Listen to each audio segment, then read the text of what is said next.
3d6 down the line. All right, that is episode 97 in the books. Well done, guys. Good start to the final delve. Ooh. Wow. Space, the final frontier. The final frontier. I love it. You knew it wasn't going to be as easy as power on the spaceship. You just you knew. Hey, listen, give me a couple magical research weeks. I'll figure it out. We don't need these fangled technologies. You know, we could set me up as king of the goblins and then put them to work, refining ore and making them work as mind slaves and that sort of thing. I'm killing more. I'm killing them. all of your now it seems like we have to find the regalia in order to make the spaceships work in the first place. Well, just the one. And there was a rumor, like we definitely have to talk to the Five Fingers guys, because I remember there being a rumor that they either had a lead on that tablet or had that tablet. So we need to murder them. Put aside our prejudices, put aside our ears, even just to push through and be friends with Roger. Those guys have never done anything bad to us. Remember you scared those two, like you did shadow figures on the wall down in the Druids retreat and scared those guys. That was great. So they could have been our buddies this whole time. We could have been their friends. Take a look in the mirror before you cast judgment. I say we teleport to Alexia. No, I'm kidding. I'm going to say it every time. I do. I mean, hopefully the tablet is the only regalia that's alien tech. But in the case that one of our earlier suppositions that all of these were in some form sort of derived from the aliens, I think we should take an opportunity to use the iron circlet in one of the spaceships at some point and see if that's like, the crown of the commander or something like that, right? Like if it's an interfacing tool as well as like the magical functions that we know it for. I mean, we can just look at the construction of it, right? Like, I mean, it doesn't. The vibe is super different. Yeah. I hear you. I hear you. I mean, everyone likes fashion, at a meta level, what I would think is that each one of these things has its own kind of arc, right? Like its own mission, its own kind of ending, its own kind of thing. The tablet is the one that's associated with the spaceship one. The crown is the one, like if you're playing this and your players want to do stuff with Lady Alexia, right? You can engage with that. The crown is going to be the most important for that one. Like each one of these has some kind of main avenue that really needs it. Kind of like in Civilization going for a cultural victory, right? Yeah. So all of your instincts this episode were really, really good. A lot of your guesswork was very, very good, if not completely accurate, but you were on the right track for a lot of that stuff. So that was impressive. I should definitely provide you with a hard copy of Freck Pryle's. That'd be great. Thing, because please, yes, I cannot tell you. I mean, you could probably tell when I was reading it that there's a loads of information in that thing. Oh yeah. Yes, you could sum it up to be like, okay, we need these things to make it go. But there's a lot going on there. A lot that can be said about this is the first time you've heard a rudishva talk, right? And what did it sound like? Like you translated it, I guess, to English. But... we heard. He sounded great. Sounds like an alien. I don't know. Sound like an alien language. Yeah. Okay. But the other thing that you're going to have to keep in mind is this is one of your good instincts that I think it was David who mentioned it, that it looks like it was just the resources available to create what they call this deuterium helium-3 compound, which appears to have arcanum as part of its essential thing, is that the resources are there, but the compound is nowhere to be found right now, right? So yes, you have a lot of good, you have the stuff, you have the ability to understand what they're saying about the stuff, but what you don't have, and no matter metagaming will allow you to do, is to understand the scientific principles behind how this stuff functions. Yeah. Right. So that's a major roadblock that you're going to have to think very much outside the box about how you're going to overcome that. I was actually thinking about this. Oh, we all have thoughts. Yeah. I just want to clarify one thing, though, which is that was for the jump drive fuel, and that there was separate fuel for just flight. right? Isn't that what he Yes. said? So We that's, can carpet bomb Gosterwick without Yes. the jump. Yes. That's right. that's actually very true. I hope you guys picked up. I hope you guys picked up on it because it was pretty apparent in his speech that the original shuttle's purpose was for atmospheric travel, and they've retrofitted it to be able to do interstellar travel. Right. Why did they need this shuttle to do interstellar travel? It should be Because fair. their Big ship is busted. Right. Yeah. Yeah, they want to go back home. And you can see that according to the holograph, the recording, that they had this breakthrough, right? Like they figured it out, like what it would take to actually use what the resources that are available in Arden Vool to make that happen. And so like they were blessed basically by the fact that where they crashed, there was this Arcanum, which apparently has all these great uses for them, in addition to scientific. But yes, you're correct. Like that, it's essential for FTL jumps, or but God help you if you try to take that shuttle out of the atmosphere without it, right? Yeah. Right. Yeah. So a couple things. You want to go first, Matt? Mine is a real quick one, so I'll jump in real quick. So when Mort was looking around that room and saw some of the other some of the other elements that they'd been collecting, did any of them, or would it have looked similar to the shiny elements that we saw, the elemental invisible creatures? Because I remember when we were in that cavern with the stalactites and stalagmites, we saw like elements in the rocks that There it was seems like ores they in were the gnawing rocks. on. Yes, And that's did a really that good ore question. look like anything that was in there? That's a very good question, but unfortunately not. It doesn't appear to be that way. All the minerals that are in the egg things are minerals that you've never seen before. Can I just throw mine real quick up there too, David? Please. So one thing is like the timeline for the Rodish. There's an F in there, and I don't know how to say it. Rodishans. Rudishva. Okay, so they were on the verge of getting 10 of their people out, and then something horrible happened. And I think it was the prison break. I think that's what we saw, all those like slaughtered dudes at that crash site. I think they were using the prisoners to mine the Arcanum, and then the prisoners revolted once they knew only 10 of them were getting off this rock. And then, bad things happened and they murdered each other. Number two, we actually have somebody that might be able to help us with the science shit, and it's Kerbog Khan. I think we need to bring that guy into it and be like, we just hit the mother lode for Rodishvan technology. And what is your knowledge of FTL fuel? Okay, so Mike, for once, we're twinning here. No, I'm kidding. Those are my 2 points of interest. I'll add a bit. Let's go, as I want to do, real speculative with it. We know there's a commander. We know that they were here for a long time. That the restriction upon their escape, beyond any machinations about dominating the local population, were fuel and ship construction based. We know things went really wrong, whether those things are the prison break or the revolt within, again, the cult of Arden level, or anything else politically going on. I say all of that because it is entirely probable that Kerbog Khan is the commander and he can't leave because he can't continue the refinement process. That doesn't mean he is, but it's probable, right? It is also probable that Kerbog Khan is in direct opposition to everyone else who's imprisoned in those tubes, else he might be allied with them and have freed them, right? So there are when we ask ourselves the question, who might have the information or who might be able to give the aid to our use of these ships, assuming they didn't kill us on site, there are potentially 2 answers. And those 2 answers could be in complete opposition to each other, AKA, like most of the power dynamics in Arden Vool, it may be that the prisoners are people we want to lie with against Kerbog Khan, or vice versa, right?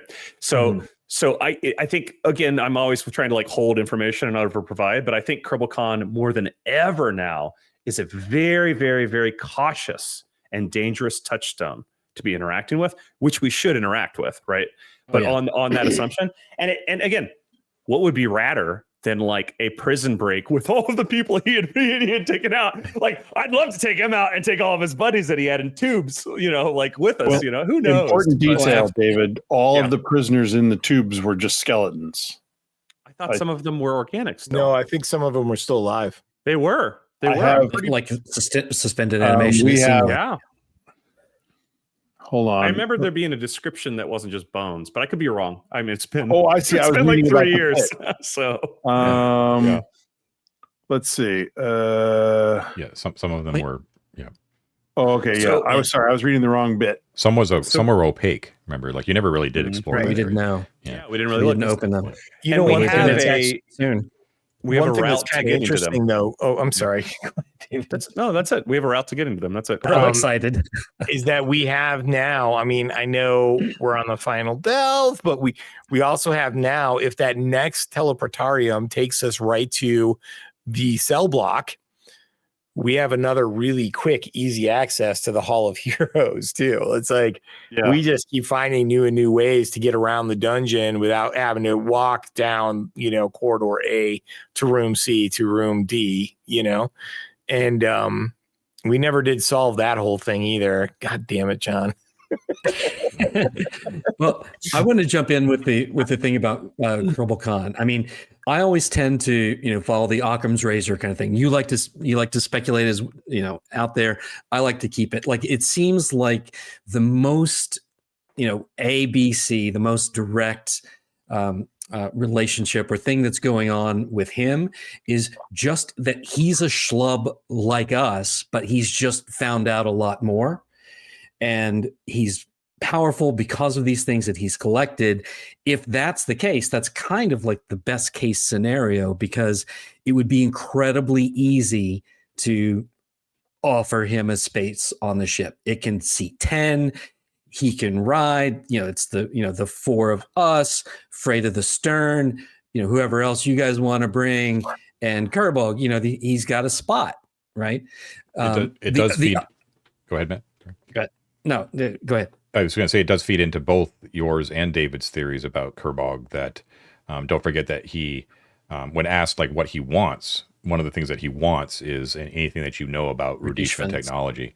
Yes. Like he's into it, and now especially that Mort has seen what the rudishva technology level can be, and you kind of bring your mind back to like what Kerbog Khan can bring to bear as well. There is definitely there's a tie there. There's definitely like a tie. Like Kerbog Khan has learned things from Rudishvans at the minimum, right? I'm not discounting David's theory. What I'm saying is that there is Rudishvan influence on that person, at least in the way that you've met him, which is only through. But there's a difference though. The big difference is that Kerbog Khan casts magic through his automatons and stuff like that. Like that's a huge difference between him and a Rudishvan. Any sort of evidence that you've seen from Rudishvan writings or anything like that, they appear to have encountered Arcanum, but in everything that you've seen written or displayed so far, their use of Arcanum is divorced from its magical nature. Sure. So far, It's just the uranium part. Yeah. Right. 100%. I want to jump in one more thing because I'm reading about this when our first encounter with Rudishvan stuff. And in the pit, there's a bunch of skeletons, including, I'm pretty sure, hopper skeletons. And I'm thinking here that this wasn't a prison break, but a hopper invasion. We know there was a big war with hoppers. Well, question, you're looking at it right now. How many tubes were occupied and how many were open? So, right now I'm reading about the pit, which has a bunch of stuff in it, including what we now know are batteries and access cards and some weapons. But in the we found 6 corpses in oh no, sorry, that's the wrong room again. My notes are so bad. 13 slots. Looks like we've got Baltaj Cop, Janaka, Specimen Number Danger. Maybe only 2 visible. Well, just to simplify, not all of them were occupied, right? Right. And some of them had been broken open and some of them had bodies in them. Right. And yes, precisely. So again, the casting magic through technology thing is a complicating factor, obviously, to the supposition that Kerbog Khan is just a rudishva. I don't know that he is, right? I don't think I'm going to ever trust him because of his name, because I think names have power, you know. Ursula Gwynn knew, and I don't think you name someone Khan and have them whoopsie daisy be someone you want to take on the ship with you that won't kill you all in your sleep.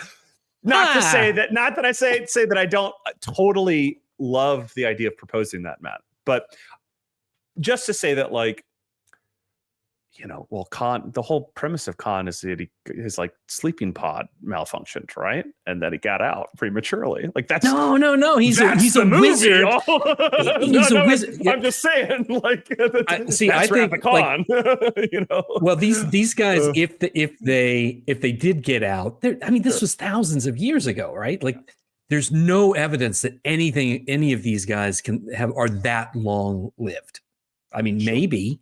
But unless the mechanism for these guys to jump out and murder us is those tubes, right? The opaque tubes is very obviously alien monsters in there that will jump out and kill us if we open them. For all you know, though, Matt, like Kerbog Khan is in a suspended animation pod right now. Yes. Living for thousands of years. I'm willing, automatons running around. I'm willing to be wrong. He could also just be a computer, right? He could also just be a computer. He could be an AI, right? He could be an AI. But he's casting magic. He's a schlub like us who can cast magic, and he's just smarter than all of us, and he's found all this stuff so far. I do want to take issue with David's personification of Khan, because Khan will be totally cool with us as crew members as long as we are obedient. Right? Like, I mean, and so my question is, does the AV Club strike the figure? This isn't a modality conversation. Like, it's not that it isn't possible for people. It's a question of whether it's possible for us, you know. But no. I mean, like, yeah, Matt. Point totally well taken. There's like a million ways in which he could be a schlub. He could be like an old, powerful Archontian. He could be a lich, right? But he is controlling, whether by means that have been acquired or that he had some knowledge of, right? Mm-hmm. Like robots all over Arden, which is such a degree of increase, because like that's what either he has a panel with programming language and he can do, which means he can use these things a lot better than us, which means he has the crystals to use them, right? Et cetera, et cetera, et cetera. In which case we need to take those crystals that he took out of these ships. Who knows? Or he's asking more about the technology because he was a prisoner and he doesn't know the means to which the people who don't like. In other words, if he was a prisoner and he was rudishva, they wouldn't have shared that information with him on refining and escape. He wouldn't have it, but he would want it. Now, again, this is like far-fetched stuff, but there are a million roads that lead to Khan being involved, but not being empowered, is all my point. Right, like beyond his already. All we know, he was the janitor 1,000 years ago. Yeah, I'm with Matt. I think he was a schlub, but something you just said, David, makes me wonder if his little lair, his center of power, is the engineering or the bridge. I think it is. I think he's in the bridge. Maybe. I 100% think he's in the bridge. Yes, so, I think he's a halfling in the bridge. I hate halflings so much. They're gonna. We all gotta go. He's gonna charge us 10 gold to get on the spaceship. So we're gonna murder him. But I do 100%. Absolutely, I think that like force field is probably going to the bridge. I think Khan has secured it. I think Khan being aware that we're at his back door is a dangerous thing, right? Like, et cetera, et cetera. So I wouldn't tell him shit about what we found, but David, we're gonna ride the lightning, baby. We're gonna work for that halfling lich. We're gonna use them. My favorite part about the final delve of the AV Club is that it's gonna end in a TPK in 2 episodes. yeah, exactly.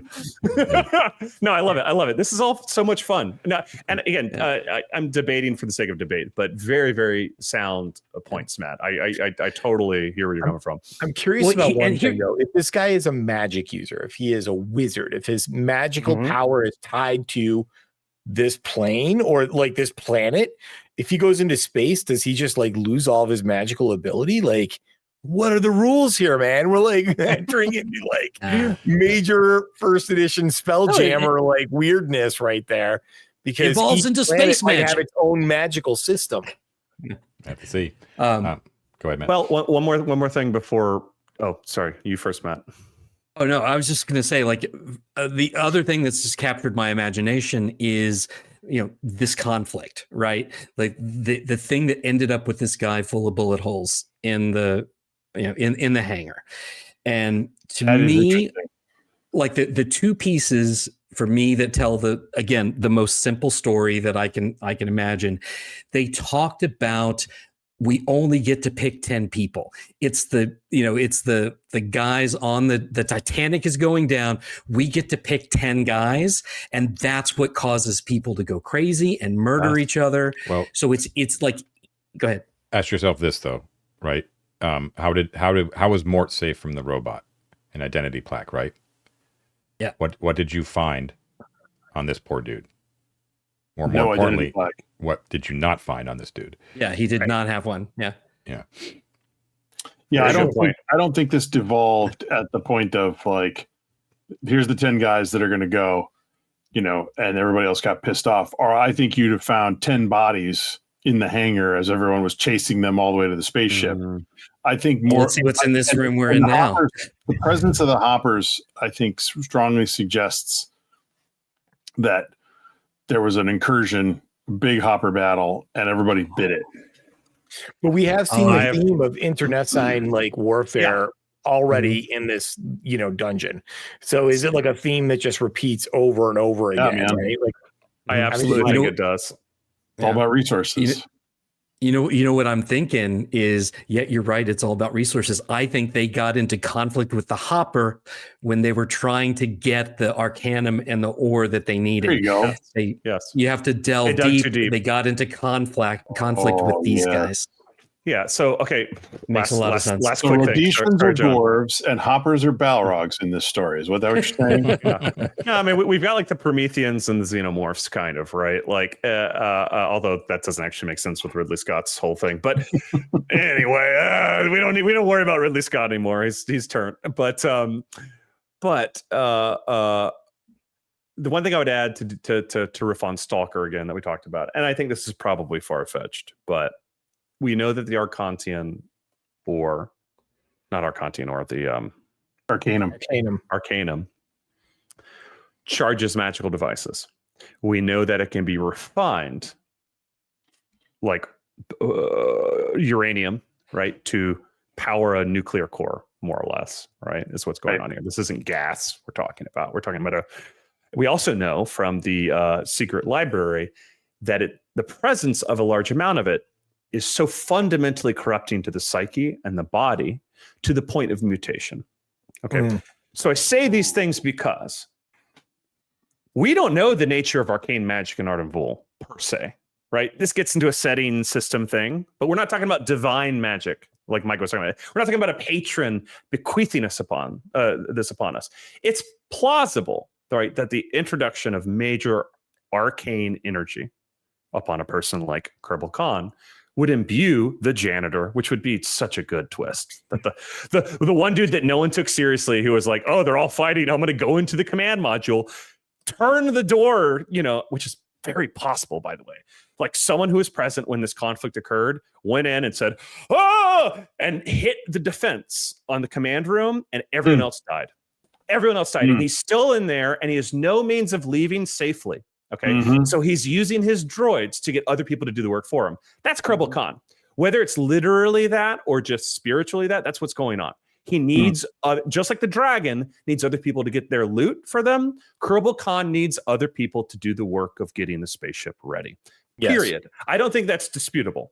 So, right, it is also plausible in the he's casting magic aspect that he's sitting with half of the fuel stores in that fucking room getting radiated to all shit, right? Yeah. And it's giving him crazy body horror powers that also probably enfeeble and prevent him wrestling style from leaving this fucking room. Maybe he can't breathe anymore, right? Who knows? He could be hooked up to 1,000 tubes, fall out overseer style, and that's just his way of existing. But that, I think, is a vector we should be thinking about, right? Not that he is, again, sorry to debate you again, Matt, but not that he is an adventurer who stumbled into this, but that he has enough intimate knowledge that he's been at this for a while. He's known ubiquitously. He's basically omnipotent on Arvul.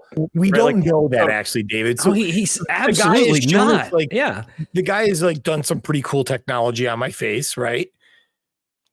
Right. That's the only thing we've really seen so far. He has drones, and like people talk about his little drones everywhere. And he can identify stuff. But he's super knowledgeable. He doesn't have, that's what he's hungry for. What does he want? Knowledge about this stuff. So it's possible, right? All of the speculation is absolutely possible. 100%. I will be floored if that is the case. And I'm amazed at your insight once again, as I often am. But it also just makes so much sense that he's gotten these little pieces. He's been able to collect enough to want more. This knowledge of the rudishva technology is his key to power, and he just wants more. Like it's so we've interacted with him enough on this particular topic to make the judgment call one way or the other. Every transmission or every interaction with him has been one way. We want this identified. Great. Give me something, right? We want this eyeball fix. Okay, great. Give me something. Like everything is just one thing so far. Okay, one more thing, two more things. He needs blood. Why? Transfusion, because he's polluted. One, boom, done. Nope. I got it. I know what he's doing now. Two. Hold on, Ted. Two. We have a very, very easy way of solving this conundrum quick. And it's called the fire portal. And we go right to his fucking room, knives drawn, and we find out. I mean, why ask questions through a droid when you can literally teleport to his bedchamber, guns drawn? I suggest maybe we have a plasma rifle first. From people. No, I got this. I don't want information. I want his head, baby. I like David's idea that he's stuck somewhere, right? So he's interacting through his droids, right? And he's very old. He's very powerful. He's low pan, and the blood is he's looking for a green-eyed woman. He's checking our DNA, and when he finds the right person, he's going to be like, oh shit, this is the key, and something to breed. Two girls. Who needs blood? Vampires, liches, and people who need some sort of like bodily transfusion, like transformation. So he might be in a super toxic environment, right? He might be in a super toxic environment. Yeah. So by all means, let's teleport to that super toxic environment, which is a one-way trip. Great idea, David. Don't worry about it, Mike, because I have an orange jumpsuit that will protect me from it. But you guys, you guys, good luck.